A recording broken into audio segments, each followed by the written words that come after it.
in the backyard of a modest home in Milwaukee, Wisconsin. In 1903, two young men were fighting a quiet battle against gravity. There was no leather, no chrome, and no roaring exhaust, only a small wooden shed barely larger than a closet, with the words Harley-Davidson Motor Company crudely written on its door.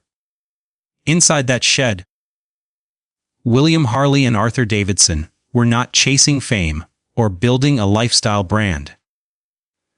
They were trying to create a machine that could climb a hill without forcing the rider to pedal until their lungs burned. The mythology of the American motorcycle is often painted with images of rebellion and freedom. The lone rider disappearing into the horizon. The reality of its birth was far less glamorous and far more desperate. The first prototype that emerged from that shed was a strange fusion of bicycle parts and ambition. A reinforced bicycle frame carried a tiny single-cylinder engine that coughed more than it roared. The carburetor was nothing more than an empty tomato can repurposed into a fuel-mixing device. When they tested this machine on Highland Boulevard, it failed. The engine sputtered, the belt slipped, and the rider had to pedal furiously to keep it moving. This failure did not stop them. Harley and Davidson were not dreamers lost in fantasy. They were draftsmen and craftsmen who saw failure as information. They realized the bicycle frame was too weak for combustion, and that they needed to stop building motorized bicycles and start building true motorcycles. They designed a heavy steel loop frame that held the engine low and tight. They increased the engine's displacement and replaced the crude tomato can with a proper mixing valve. When the second machine rolled out of the shed, it did not just climb the hill, it conquered it.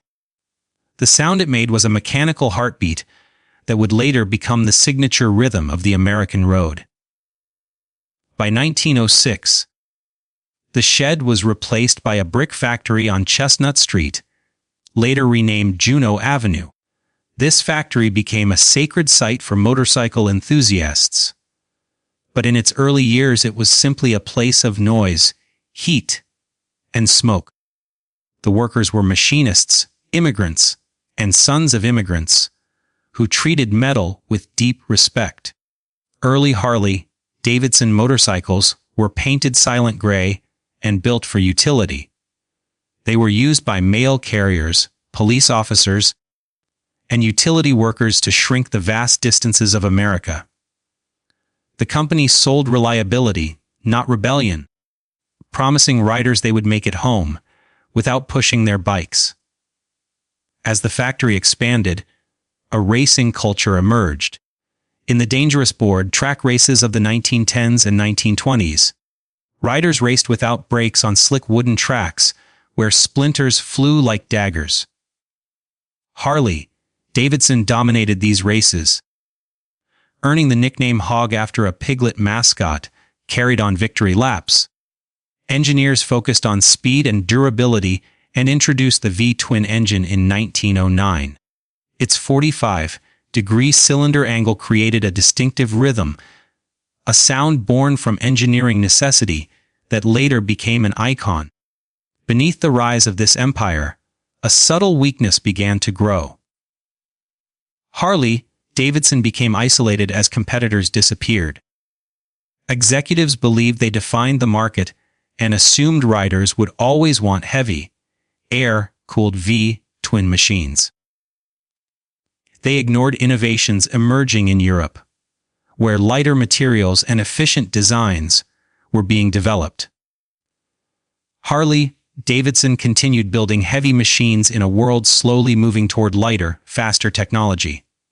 In the 1920s and 1930s, their dominance masked stagnation. The knucklehead engine introduced in 1936 was beautiful but complex and difficult to maintain. Tradition began to replace innovation. Production remained craft-based based while others adopted modern assembly lines, making Harley-Davidson motorcycles expensive and inconsistent. Each bike had its own personality, charming but unreliable in a world moving toward precision engineering. By the eve of World War II, Harley-Davidson was an American institution. The desperate hunger to innovate that once lived in the shed had faded. Wealthy industrialists replaced hungry inventors, and complacency began to settle in. The company had conquered gravity, but was now facing a far more dangerous enemy: complacency. When the Second World War began, the Juneau Avenue factory transformed from a maker of luxury machines into a producer of war equipment. Chrome and polished paint vanished, replaced by military function. Craftsmen who once shaped beautiful fenders now built machines meant to survive the chaos of global conflict. The motorcycle that emerged from this era was not beautiful. It wore a dull olive drab paint, a lifeless color meant to vanish into mud, forests, and jungles. Officially it was called the WLA, but the soldiers who depended on it gave it a name that carried far greater meaning. They called it the Liberator. This machine was the complete opposite of the fragile tomato can prototype. It was a tank on two wheels, built for war and survival. A heavy steel scabbard on the front fork held a Thompson submachine gun, and a metal ammunition box was mounted beside the frame. Its headlights were covered with blackout shields, allowing riders to move through darkness without revealing their position to enemy aircraft. The WLA was powered by a 45 cubic inch flathead engine that was not designed for speed but for endurance. It was low stress, low compression, and nearly impossible to destroy. It could run on poor fuel, survive desert heat, and endure freezing snow. It was designed to be repaired with basic tools by a teenager in a trench. The Juneau Avenue factory produced nearly 90,000 of these machines during the war, shipping them across the world as the primary courier vehicle for Allied forces.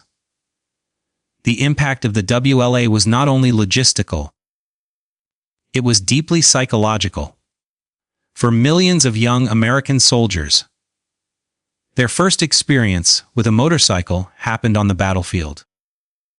The Harley-Davidson became a trusted companion, carrying mail from home and scouting dangerous roads ahead. A bond was formed in the mud and chaos of war that no advertising campaign could ever recreate. When a soldier looked at that olive drab machine, he did not see a hobby or luxury. He saw survival, reliability, and American steel that had kept him alive. While Harley-Davidson was building its legacy, its greatest rival was making a fatal mistake. The Indian Motorcycle Company invested heavily in developing a shaft-drive military bike to compete with German designs. The result was the Model 841, a complex and expensive machine that was never widely adopted. Harley-Davidson stayed with what it knew: the chain-drive V-twin, and supplied the military with a proven workhorse. When the war ended, Indian was financially broken, and Harley-Davidson emerged as the undisputed king of the motorcycle world. When the soldiers returned home in 1945, they carried more than crates of surplus motorcycles. They carried changed minds and restless spirits. They had lived with danger and adrenaline and could not return to quiet civilian life. They wanted noise, vibration, speed, and the brotherhood they had known in wartime. Surplus WLAs flooded the country, sometimes selling for as little as $25, putting motorcycles into the hands of mechanics, laborers, and drifters. These men stripped the heavy military bikes down to their mechanical core. They cut frames, removed fenders, and threw away unnecessary parts in search of speed and individuality. This was the birth of the bobber and the chopper, and it terrified polite American society. The motorcycle shifted from a gentleman's touring machine into a symbol of rebellion. Media sensationalized biker gatherings. Hollywood amplified the outlaw image, and the motorcycle became a cultural symbol far beyond the control of its manufacturer. Inside the boardrooms of Juneau Avenue, executives struggled with this identity. They wanted respectability and marketed their bikes to clean, cut professionals, but the culture had already escaped the factory. The Harley rider was no longer a controlled customer profile. It was a movement, and the uneven rhythm of the V-twin engine became the anthem of defiance. During the post-war boom, Harley-Davidson operated without serious domestic competition. Indian collapsed in 1953, leaving Harley-Davidson as the sole survivor of the American motorcycle industry. This monopoly became a hidden curse. Without rivals, innovation slowed. The company refined old technology instead of inventing new solutions, producing heavy, chrome-covered machines that celebrated excess rather than efficiency. Engineers focused on polishing the past while the world quietly moved forward. Across the ocean, a new generation of engineers in Europe and Japan began building motorcycles with precision, efficiency, and high performance in mind. They focused on tight tolerances, high revving engines, and modern engineering philosophies. While Harley-Davidson celebrated its dominance, a technological storm was forming overseas. In this golden age, the company forgot its origins. It forgot the desperation, the hunger to innovate, and the tomato-can carburetor that symbolized survival through creativity.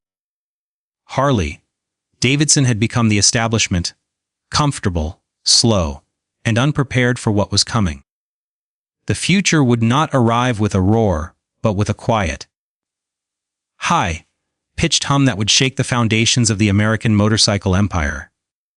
By the late 1960s, the fortress on Juneau Avenue was no longer threatened by physical rivals, but by financial reality. The monopoly had become a golden cage, and the company's complacency left it vulnerable.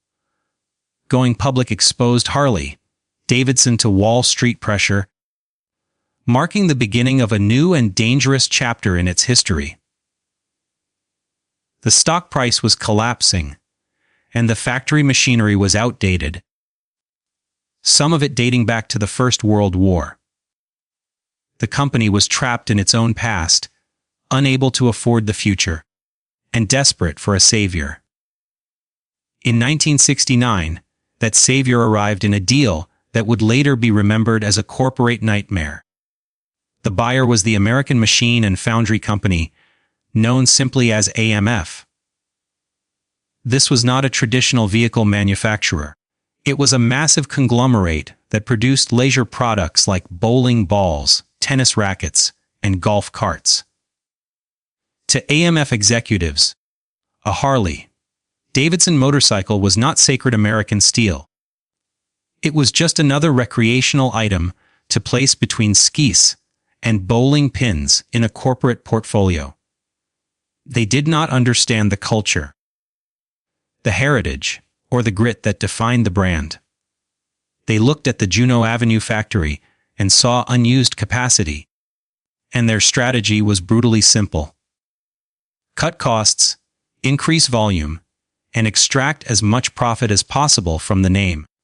The AMF era became known as the darkest chapter in Harley-Davidson history. Production quotas doubled and tripled, pushing aging machinery and workers beyond their limits. Craftsmanship was replaced by assembly, line pressure, and quality collapsed. Motorcycles produced during this period became infamous. Engines leaked oil, Parts shook loose from extreme vibration, and reliability became a joke. Riders carried duct tape and spare bolts as standard equipment. The bikes were mocked for their flaws, and the legendary brand image began to crack.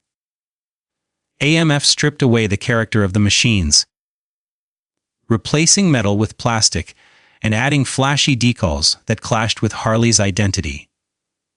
They introduced confusing models, including small imported two-stroke bikes rebadged as Harleys, diluting the lineage of the Iron Horse and turning a legendary machine into a corporate toy. While AMF was damaging the brand from within, a far greater threat arrived from Japan. In the aftermath of war, Soichiro Honda built a company focused on precision and perfection rather than tradition. Japanese motorcycles entered the American market quietly and were initially mocked by Harley-Davidson executives. Small scooters were dismissed as toys, and their quiet engines were ridiculed. Honda did not attack Harley-Davidson directly. Instead, they changed the battlefield. Their marketing campaign presented motorcycles as clean, friendly, and accessible to everyday people. They expanded the market to millions who had never considered riding.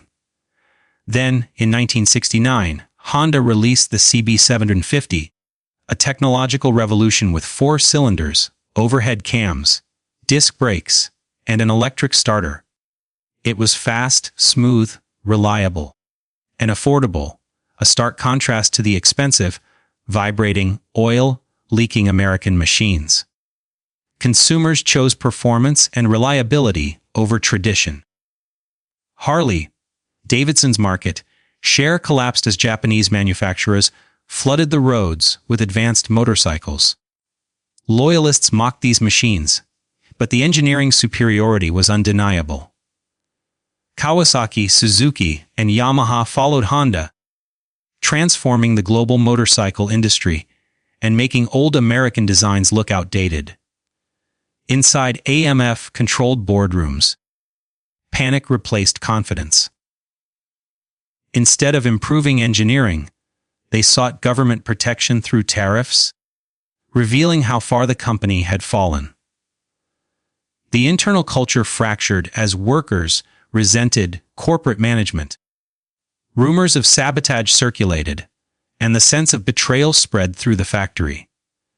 By the late 1970s, Harley-Davidson was near collapse. The once great Juneau Avenue factory was producing mediocrity, and the machines that had liberated Europe were now symbols of decline. The company's reputation suffered, and the brand became associated with unreliability and outdated technology. AMF had treated Harley-Davidson as a commodity rather than a legacy. They tried to mass-produce identity and nearly destroyed the soul of the company. The future of the brand looked bleak. The assembly lines threatened with silence, and the iconic heartbeat of the V-twin engine growing weaker with every passing year. The salvation of Harley-Davidson came from its own bloodline. In 1981, a group of 13 executives led by Willie G. Davidson, the grandson of one of the founders, made a desperate and historic gamble. They pooled their personal fortunes, risked everything they owned, and bought the company back from AMF. It was a moment of symbolic rebirth. When the deal was signed, a new slogan echoed across the nation. The eagle soars alone. The first years of independence were a brutal fight for survival. The new leadership understood the truth about what they had inherited. The machines were flawed, the reputation was damaged, and the jokes were endless. Pride was set aside, and something radical was done. They studied their rivals. They walked through Honda factories. They learned discipline, precision, just-in-time inventory systems, and statistical quality control. They discovered that Japanese success was not magic. It was structure, consistency, and relentless standards.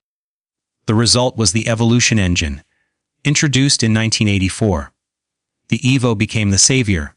It ran cooler, produced more power, and most importantly, it did not leak oil. For the first time in years, a Harley-Davidson could be parked without leaving a stain behind. Trust returned, loyalty returned, quality returned. In 1986, the company went public again, and the stock symbol AG became a declaration of identity and rebirth. In the middle of this resurrection, a strategic decision reshaped the company's future. The leadership accepted a hard truth. They could not defeat the Japanese manufacturers on raw performance. They could not win the horsepower war. Instead of selling speed, they chose to sell emotion. Instead of selling engineering, they chose to sell memory. Instead of selling motorcycles, they began selling nostalgia. They targeted the baby boomer generation as it entered its peak earning years.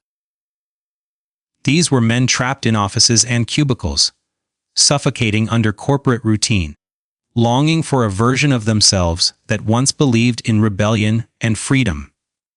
Harley-Davidson offered them a time machine, a black leather jacket, a chrome machine, a weekend identity, a temporary escape from fluorescent lights and corporate silence. The brand transformed into a lifestyle empire. The motorcycle became only one part of a larger identity that included clothing, accessories, merchandise, and image. The rich urban biker was born. Customers no longer cared about performance numbers. They cared about sound, chrome, image, and badge. For 2 decades, this strategy printed money. Dealerships had waiting lists. Prices soared. The brand became a Wall Street success story, a resurrection legend of American industry. But this success carried a hidden cost. Harley-Davidson built its entire future on one generation. It extracted maximum value from a single demographic while failing to invest in the next. Generations age, and markets evolve. The reckoning began slowly and became unavoidable. By the late 2000s, the core customer was aging out. Bodies weakened. Reflexes slowed. Hearing faded. The roads filled with used Harleys as boomers sold their prized machines. But no new generation arrived to replace them. Millennials and Gen Z did not see freedom in a Harley-Davidson. They saw noise, excess pollution, cost, and outdated design. They saw a machine that belonged to their grandfathers, not their future. They preferred light, efficient bikes, electric mobility, or no bikes at all. The outlaw image that once sold rebellion became culturally obsolete. The very identity Harley had spent billions building turned into a barrier. The Juneau Avenue factory still stands in Milwaukee, but it no longer feels like a forge of revolution. Manufacturing moved elsewhere. The building became a monument heavy with memory. The company entered a trap of its own making. When it builds modern machines, loyalists reject them. When it builds traditional machines, young riders ignore them. Heritage became a cage. The Livewire electric motorcycle symbolized this conflict. It was fast, advanced, silent, and technologically impressive. It was also expensive and disconnected from the brand's traditional identity. It existed in a cultural limbo, admired by engineers and rejected by loyalists. Misunderstood by the youth, it was meant to attract. The tragedy of the Harley-Davidson empire is the tragedy of success. The company mastered nostalgia, monetized memory, and owned the past completely. In doing so, it abandoned the spirit that created it. The tomato-can philosophy of desperate innovation was replaced by comfort and preservation. The hunger to climb the hill was replaced by a resort built at the bottom. Today, Harley-Davidson dealerships feel more like museums than workshops of the future.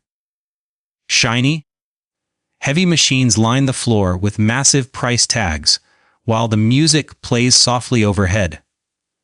Beneath that sound is silence. The silence of a shrinking customer base. The silence of a brand that looked backward for too long. The red brick factory on Juneau Avenue still stands as a monument to American grit, but the potato heartbeat grows fainter each year. The empire that survived world wars, economic collapse, and corporate betrayal now faces the one enemy it cannot overpower: time. The iron horse is tired. And as the generation that loved it fades into history, the legacy stands at a crossroads between rebirth and fossilization, between evolution and monument, between flight and stone.